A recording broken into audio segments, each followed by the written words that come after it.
Hey guys, it's Jack here. I'm in black and white because I've gone back in time. Yeah, there's something up with my photo booth and it keeps quitting when I do it in regular color, so you've got me in black and white for some reason, which is a little weird, but whatever.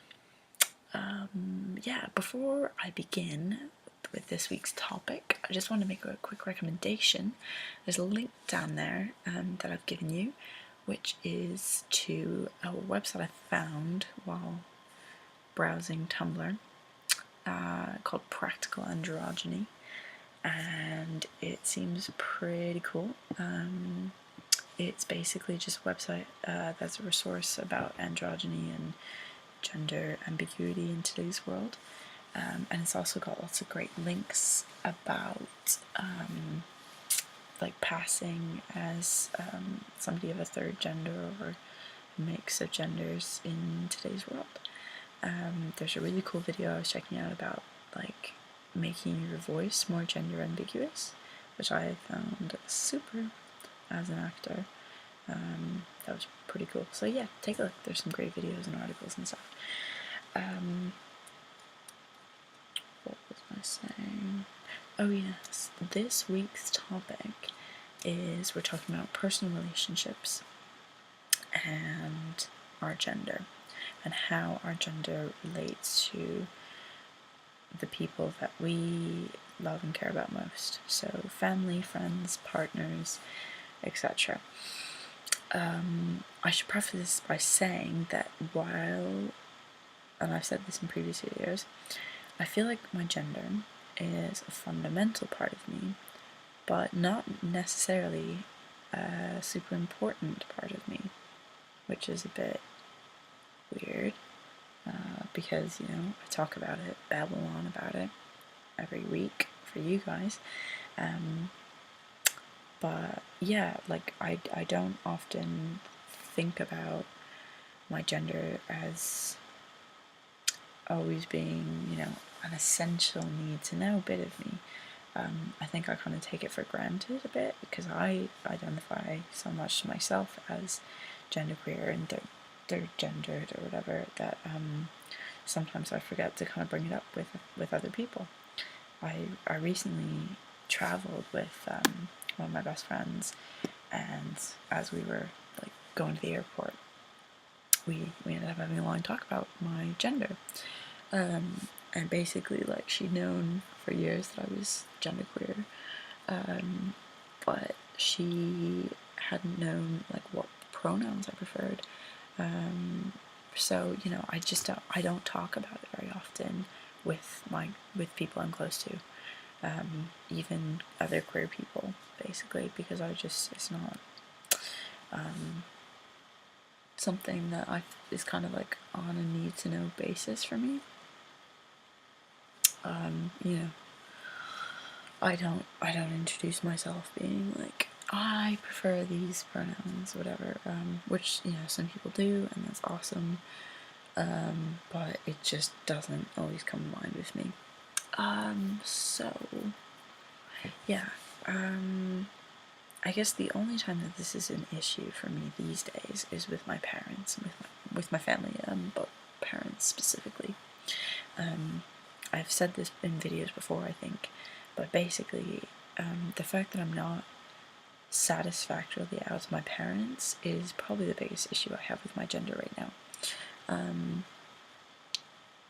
I've talked to them about it before, but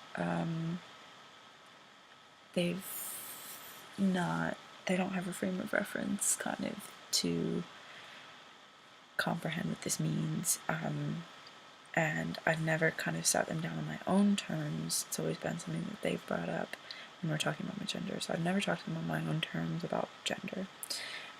So they have continued to refer to me as female, and that's kind of prevented me, I felt, from coming out and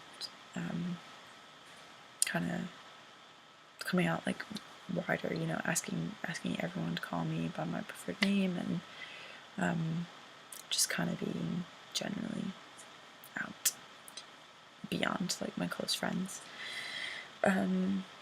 So yeah, that's been kind of a mental block for a couple of years now. I really should come out to them, but it's gotten to the point where like there are years between our levels of understanding, if that makes sense.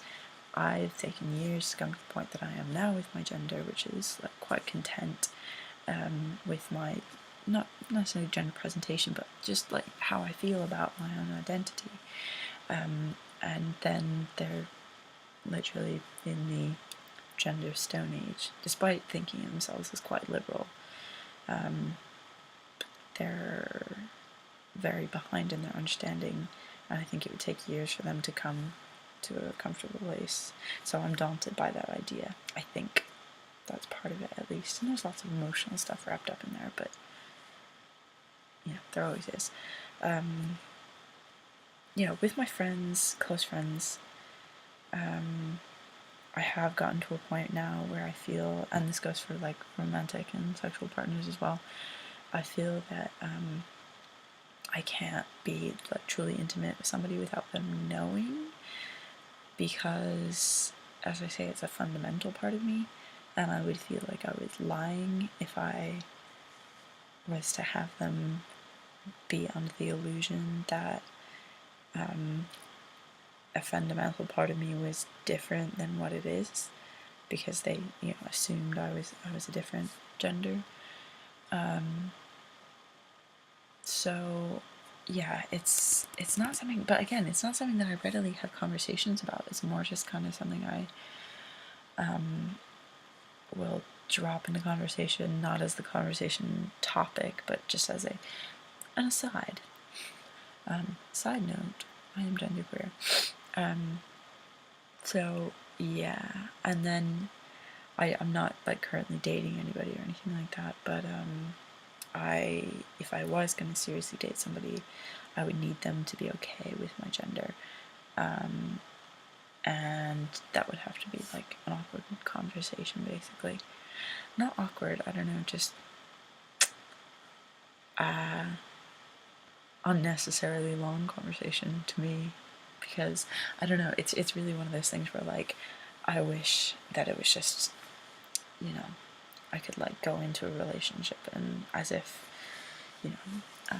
I were male, for example, and somebody would just be like, oh yes, male, I know what that means, I know what to expect from that, that's fine, and the conversation doesn't even have to happen, male and female people don't have to be like, I'm male or I'm female and this is what this means when they go into a relationship, necessarily. I mean, you could. More power to you if you did, because everyone interprets their own gender differently.